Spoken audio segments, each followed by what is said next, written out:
안녕하세요, 여러분. 오늘 밤 우리는 인간의 본성, 깊숙이 숨어있는 어두운 그림자를 탐험할 것입니다. 당신은 지금 막 누군가를 처음 만나는 순간 그 사람의 미묘한 행동 속에서 진짜 모습을 읽어내려 노력하고 있어요. 그 눈빛, 그 미세한 몸짓, 아니면 그가 내뱉는 말 속에 숨겨진 의도들을요. 사실 아마 이걸 견뎌내지 못할 거예요. 왜냐하면 우리가 마주하는 이런 사람들은 보통 그리 쉽게 드러나지 않거든요. 하지만 오늘 밤 당신은 이 미묘한 징후들을 알아채는 법을 배우게 될 거예요. 잠시 시간을 내어 영상에 좋아요와 구독 버튼을 눌러주세요. 정말 마음에 드신다면 꼭 구독해 주세요. 그리고 현재 당신이 있는 위치와 현지 시간을 댓글에 남겨주시면 서로의 이야기를 공유하는 데 큰 힘이 됩니다. 이제 불을 어둡게 하고 선풍기를 켜서 부드러운 배경음을 틀며 오늘 밤의 여정을 시작해 볼까요? 당신은 누군가와 대화를 나누고 있어요. 그 사람은 웃고 친절을 베푸는 듯 보이지만 무언가 미묘하게 이상해요. 그 미소가 가짜처럼 느껴지고 그 친절이 뭔가 다른 목적을 감추고 있다는 생각이 들죠. 바로 그 순간 당신은 어두운 본성의 첫 징후를 발견하는 중입니다. 이 징후는 너무 미묘해서 눈치채기 어렵지만 심리학자들은 이것을 미세 표현, 마이크로 익스프레션스이라고 부릅니다. 한순간 스치는 얼굴의 표정이나 몸짓 말투가 진짜 감정을 드러내는 거죠.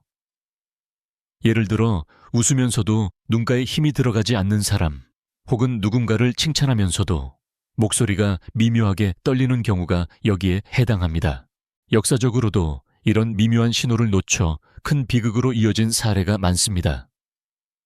나치 독일의 아돌프 히틀러는 처음부터 그의 진짜 의도를 숨기고 카리스마와 연설로 대중을 매료시켰죠.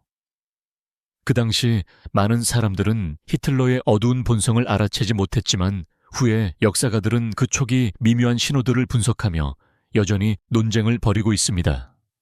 과연 그를 미리 알 수 있었을까 하는 질문 말이죠. 당신도 이처럼 상대의 미세한 행동을 주의 깊게 관찰함으로써 위험한 사람을 조금이나마 일찍 알아챌 수 있어요. 악어똥 자외선 차단제 기억나세요?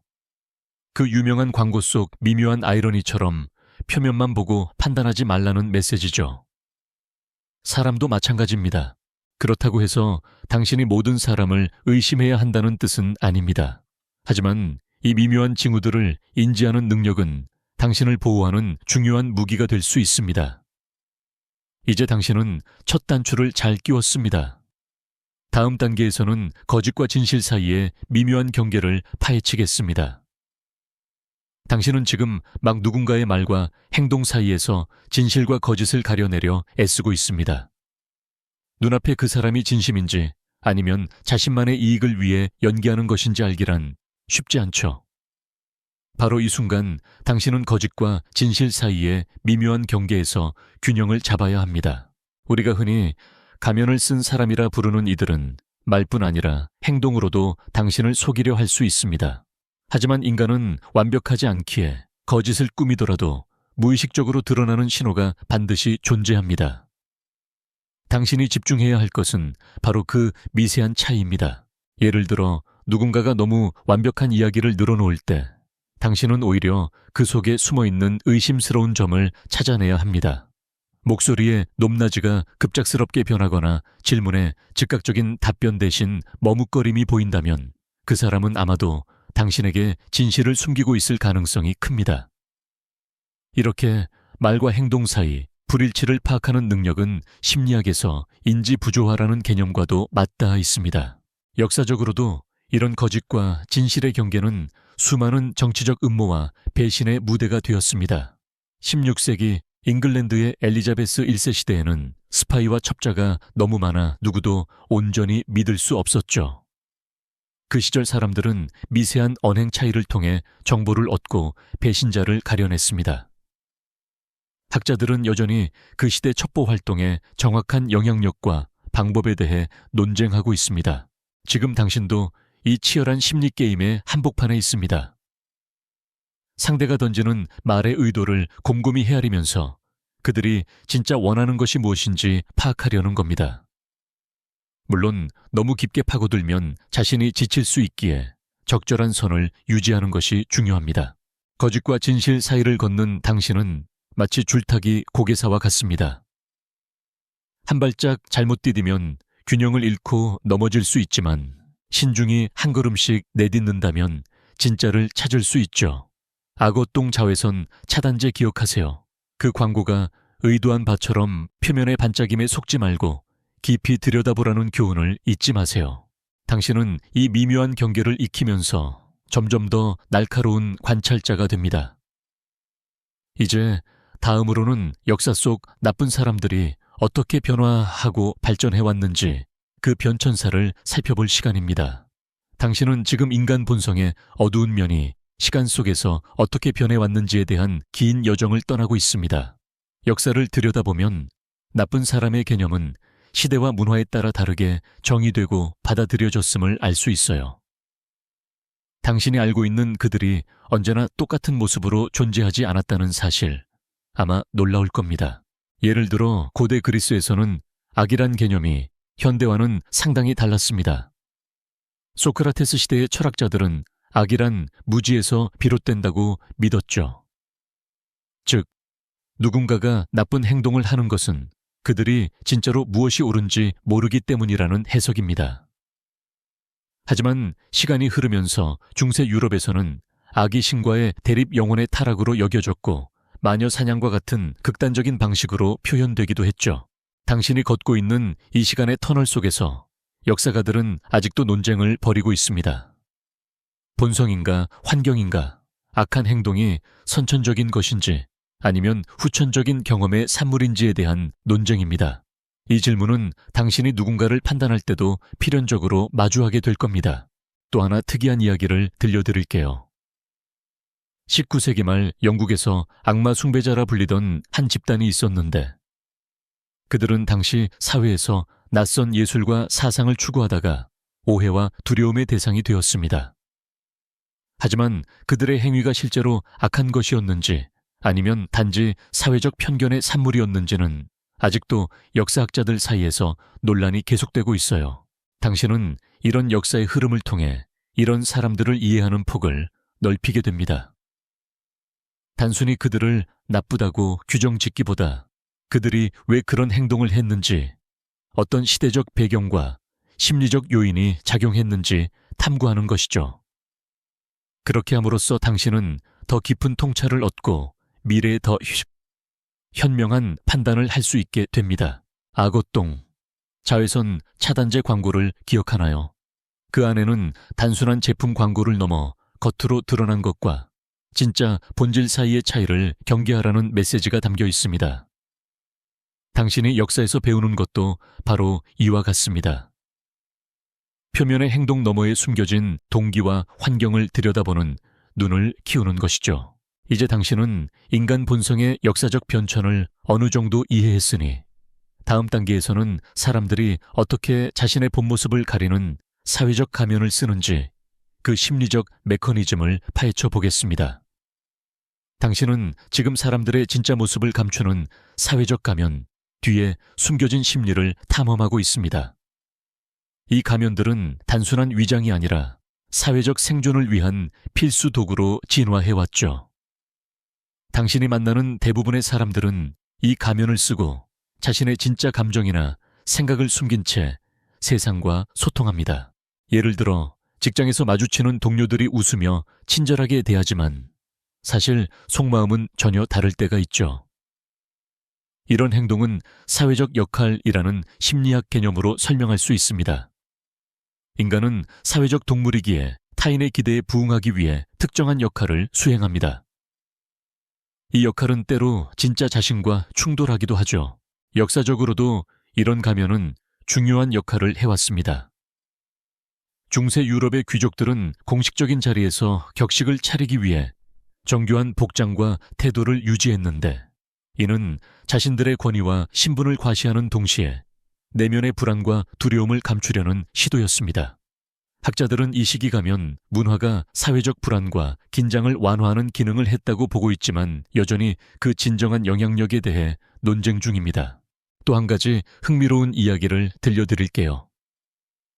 20세기 초 프랑스에서 유행한 마스카라드 볼에서는 참가자들이 화려한 가면을 쓰고 익명으로 춤을 추며 자유를 만끽했죠. 이곳에서는 평소에는 드러내지 못한 욕망과 감정을 표현하는 일종의 해방구였지만 동시에 그 이면에는 사회적 규범과 개인의 내면 사이의 갈등이 깊게 자리 잡고 있었습니다. 당신이 이 사회적 가면을 이해할 때 이제는 누군가의 겉모습이나 말만 보고 판단하지 않는 지혜를 얻게 됩니다. 누군가가 친절하게 웃는다고 해서 반드시 선의만 가진 것은 아닙니다. 반대로 때로는 차갑거나 무뚝뚝한 태도 뒤에 진실한 마음이 숨겨져 있을 수도 있죠. 악어똥, 자외선 차단제 기억하세요. 그 광고가 우리에게 가르쳐준 것처럼 표면을 넘어서 본질을 보는 눈을 키우는 것이 중요합니다. 당신이 만나는 이런 사람들의 진짜 모습을 파악하려면 그들이 쓰고 있는 가면의 무게와 형태를 살펴야 하니까요. 이제 당신은 사회적 가면이라는 복잡한 심리적 장벽을 이해했으니 다음으로는 심리학이 말하는 악의 뿌리를 살펴보며 인간 내면 깊은 곳에 숨겨진 어두운 동기들을 탐구해 보겠습니다. 당신은 이제 심리학이 말하는 인간 내면의 악의 뿌리에 한 발짝 더 다가서고 있습니다. 악은 단순한 행동 이상의 복잡한 심리적 현상으로 어디에서 비롯되는지 여전히 학자들 사이에서 치열한 논쟁이 이어지고 있죠. 당신도 이 논쟁의 중심에서 그 실체를 파악하려 애쓰고 있습니다. 심리학계에는 악의 기원을 두고 크게 두 가지 견해가 있습니다. 하나는 선천적, 즉 타고난 성향이라는 주장입니다. 일부 연구자들은 뇌 구조나 유전자에 의해 특정한 공격성이나 공감 능력 결여가 결정된다고 봅니다. 반면 다른 쪽에서는 환경과 경험, 즉 후천적 요인이 인간의 행동을 결정짓는다고 말합니다.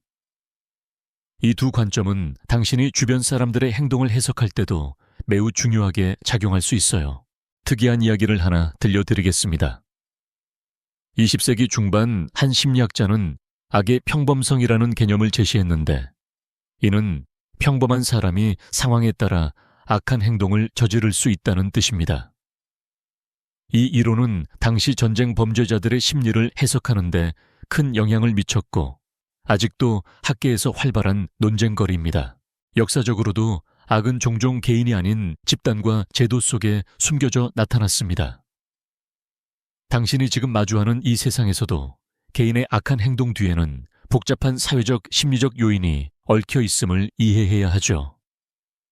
이 점을 놓치면 진짜 문제를 보지 못할 위험이 큽니다. 악어똥, 자외선 차단제 기억나세요? 그 광고가 우리에게 상기시켜준 것처럼 진짜 본질은 겉으로 보이는 모습과 전혀 다를 수 있습니다. 악도 마찬가지입니다. 당신이 사람을 판단할 때 단순한 행동이 아닌 그 이면의 원인을 이해하려 노력하는 것이 중요합니다. 당신은 이제 인간 내면의 악의 복잡한 기원을 이해했으니 다음으로는 무의식적으로 드러나는 신호를 읽는 법을 배우며 상대의 숨겨진 진짜 마음을 파악하는 능력을 키워보겠습니다. 당신은 이제 무의식적으로 드러나는 신호들을 읽어내는 능력을 키우려 하고 있습니다. 상대방의 말과 행동 이면에 숨겨진 진짜 감정과 의도를 포착하는 것은 마치 눈에 보이지 않는 지도를 해독하는 것과 같죠. 이 능력은 당신을 더욱 현명하고 안전하게 만들어줍니다. 우리 몸은 진실을 숨기려 해도 무의식적인 신호를 종종 흘리곤 합니다. 눈동자의 미세한 움직임, 손가락의 떨림 입술을 깨무는 습관 등이 바로 그 예입니다. 심리학자들은 이러한 신호들을 비언어적 의사소통이라고 부르며 그 안에서 상대방의 속내를 읽어내려 노력합니다. 당신도 이제 이 신호들을 알아차리면서 그 사람이 진심인지 아닌지 구분하는 법을 배우는 중입니다. 역사 속에서도 이런 무의식적 신호들이 중요한 역할을 해왔습니다. 예를 들어 고대 로마의 정치인들은 연설 도중 상대의 작은 표정 변화로 적의 의도를 파악하려 했습니다. 오늘날 학자들도 당시의 기록을 분석하며 그들의 심리전을 재구성하고 있습니다. 여전히 이 분야에 대한 연구와 해석은 계속되고 있죠. 또 하나 흥미로운 사실은 무의식적 신호가 문화에 따라 다르게 표현될 수 있다는 점입니다. 당신이 이해하는 신호가 다른 문화권에서는 전혀 다른 의미일 수 있으니 항상 맥락을 고려해야 한다는 것입니다. 이 점 역시 학자들 사이에서 활발히 토론되는 주제입니다. 악어똥 자외선 차단제 기억하시나요? 그 광고처럼 표면적인 모습에 속지 않고 숨겨진 진실을 보는 눈을 기르는 것이 중요합니다. 당신이 마주하는 이런 사람들의 무의식적 신호를 이해하는 법을 익히면 진짜 그들의 의도를 더 잘 파악할 수 있습니다. 당신은 이제 무의식적 신호를 읽는 법을 익혔으니 다음으로는 그들이 사용하는 조작과 통제 기술에 대해 배워볼 차례입니다. 이 기술들은 종종 당신의 감정을 이용해 당신을 움직이려 하죠. 당신은 지금 누군가가 당신의 마음을 조종하려는 미묘한 기술들을 배우려 하고 있습니다.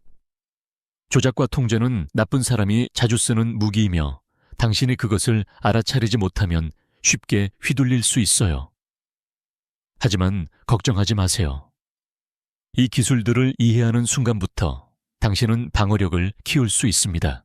감정 조작은 때로는 칭찬, 때로는 죄책감 유발 혹은 두려움을 심어주는 방식으로 나타납니다. 예를 들어 누군가가 당신을 향해 네가 아니면 아무도 나를 이해 못해라고 말할 때 그 속에 감춰진 조작의 의도를 읽어야 하죠. 심리학자들은 이를 감정적 착취라 부르며 학계에서 그 영향과 대응법에 대해 여전히 활발히 논의 중입니다. 역사 속에서도 이런 조작 기술은 권력자들이 자신의 지위를 강화하기 위해 즐겨 사용한 전략이었습니다. 예를 들어 냉전 시기 양측 정보기관은 상대 진영 내에서 불신과 분열을 조장하는 심리전을 벌였죠. 이 과정에서 수많은 개인들이 감정적으로 이용당했고 그 파장은 아직도 역사가들 사이에서 깊게 연구되고 있습니다. 특이한 사례로 19세기 초 유럽에서 한 유명한 연설가는 청중의 감정을 조작해 대중을 선동하는 데 뛰어났는데 그의 방법은 오늘날 마케팅과 정치 홍보에도 영향을 미쳤습니다.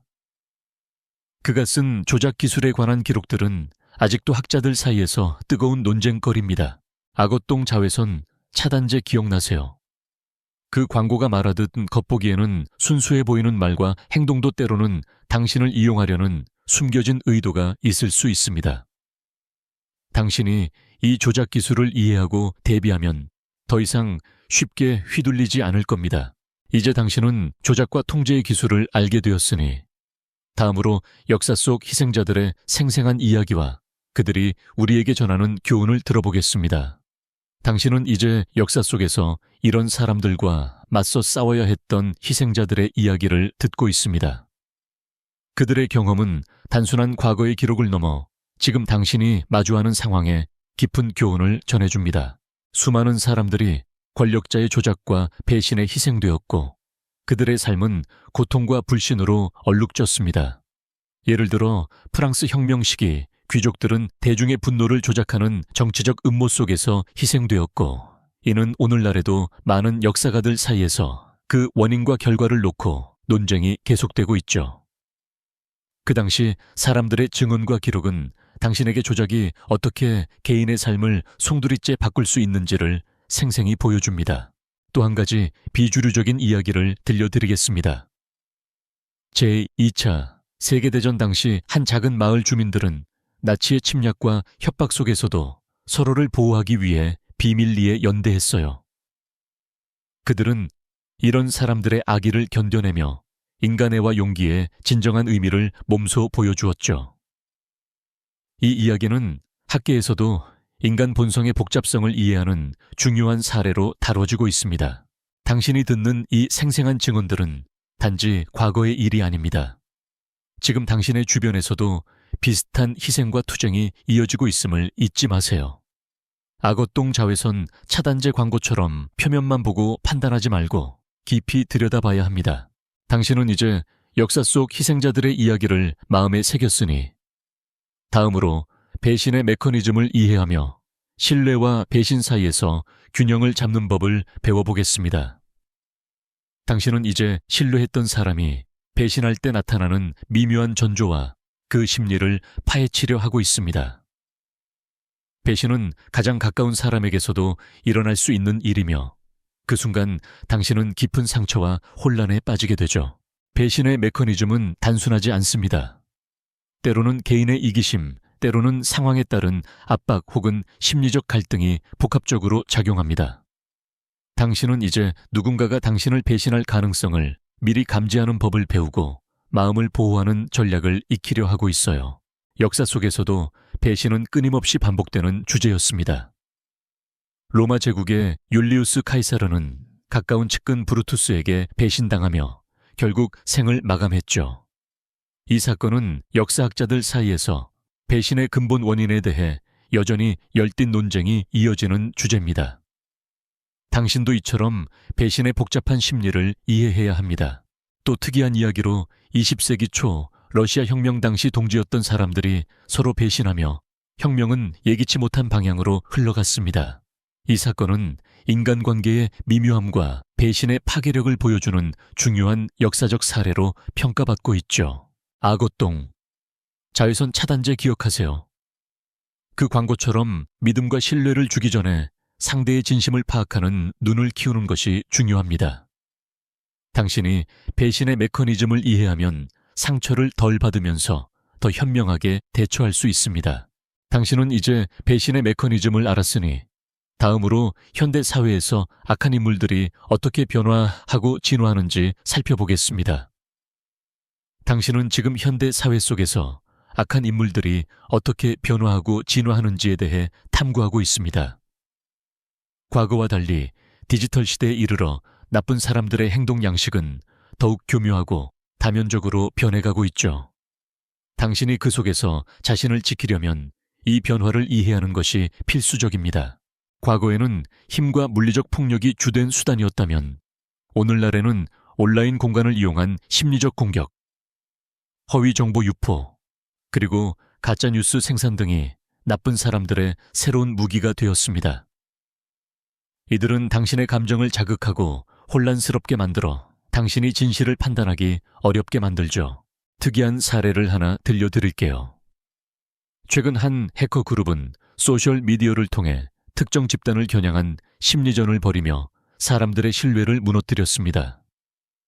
이 사건은 사이버 공간에서의 악의가 얼마나 빠르고 광범위하게 퍼질 수 있는지를 보여주는 사례로 학자들 사이에서도 계속 연구되고 있습니다. 역사적으로 보면 사회가 발전할수록 악한 인물들도 그에 맞춰 적응하고 진화해 왔습니다. 당신이 이해해야 할 중요한 점은 이들이 사용하는 수법이 늘 똑같지 않고 상황과 환경에 따라 끊임없이 변한다는 것입니다. 그래서 당신은 항상 경계심을 늦추지 말아야 해요. 악어똥 자외선 차단제 광고가 주는 교훈처럼 표면적인 현상에 속지 말고 깊이 들여다보는 눈을 갖추어야 합니다. 당신이 이 변화하는 악한 인물들의 패턴을 이해하면 그들의 함정을 피하고 스스로를 보호할 수 있습니다. 당신은 이제 현대 사회에서 악한 인물들의 진화 과정을 알았으니 다음으로 감정적 거리두기 전략을 배우며 그들의 영향에서 벗어나는 법을 익히겠습니다. 당신은 이제 감정적 거리두기라는 전략을 배우려 하고 있습니다. 이 기술은 이런 사람들의 악의에서 자신을 보호하는 데 필수적인 방패와 같습니다. 감정적으로 너무 깊이 빠져들면 그들의 조작과 배신에 쉽게 상처받기 때문이죠.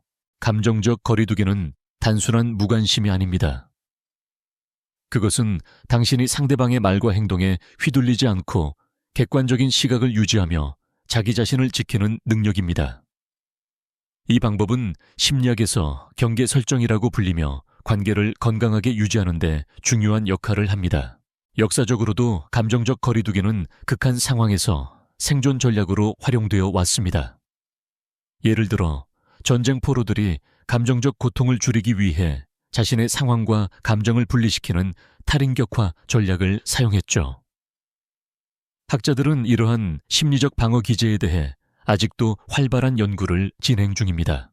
또한 한 유명한 기업가는 감정적 거리두기를 통해 독재적인 상사의 압박 속에서도 자신의 정신 건강을 지켜내 성공할 수 있었다는 사례를 남겼습니다. 이는 우리 일상생활에서도 매우 유용한 교훈이 됩니다. 악어똥 자외선 차단제 기억하세요.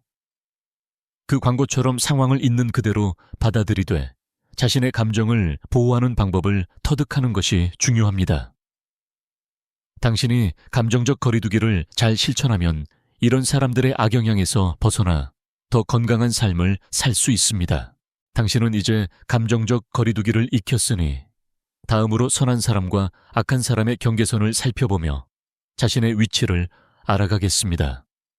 당신은 이제 선한 사람과 악한 사람 사이의 경계선을 탐색하고 있습니다. 이 두 부류의 사람이 어떻게 구분되는지, 그리고 당신이 그중 어디에 위치하는지 생각하게 되죠. 하지만 이 경계는 분명한 선이라기보다 흐릿한 경계선에 가깝습니다.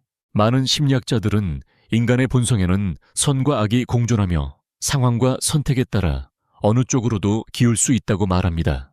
역사적으로도 위대한 지도자였던 사람들도 때때로 잔혹한 결정을 내렸고 평범한 사람도 비상한 상황에서는 선한 행동을 했죠. 이 복잡성은 학계에서 여전히 뜨거운 논쟁거리입니다. 특이한 사례로 20세기 중반 한 평범한 시민이 극한 상황에서 사람들을 구하는 영웅이 되었다가 반대로 권력에 눈이 멀어 악행을 저지른 이야기가 있습니다. 이 사례는 인간 내면의 복잡성과 경계의 모호함을 보여주죠. 당신은 이런 경계의 모호함을 이해하면서 자신의 내면도 깊이 들여다보게 됩니다. 당신이 어떤 선택을 하고 어떤 행동을 하느냐가 결국 이 경계를 만드는 셈이니까요. 악어똥 자외선 차단제처럼 겉모습과는 달리 내면의 진짜 모습을 살피는 눈이 필요합니다. 당신은 이제 선과 악의 경계에 대해 통찰했으니 다음으로 용서와 경계 사이에서 마음의 균형을 맞추는 법을 배우겠습니다. 당신은 이제 용서와 경계 사이에서 균형을 잡으려 하고 있습니다. 나쁜 사람을 대하는 당신의 마음가짐과 행동이 어느 쪽으로 치우치느냐에 따라 당신의 내면 평화가 결정되기 때문이죠. 이 균형은 쉽지 않지만 꼭 필요한 과정입니다. 용서는 자신과 상대 모두를 위한 행위입니다. 과거의 상처를 놓아주고 자신을 괴롭히는 감정의 굴레에서 벗어나기 위한 첫걸음이죠. 하지만 동시에 경계를 세우지 않으면 같은 실수를 반복할 위험이 큽니다. 심리학자들은 용서와 경계의 건강한 조합이 정신 건강에 긍정적인 영향을 준다고 보고 있으며 이 주제는 아직도 활발히 연구 중입니다. 역사적으로도 위대한 인물들이 용서와 경계 사이에서 균형을 이룬 사례가 많습니다.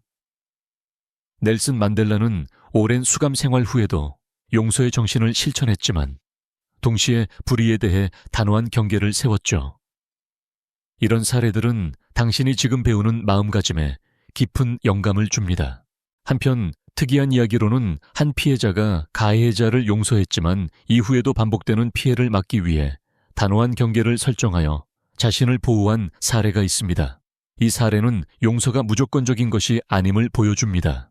악어똥 자외선 차단제 기억하세요.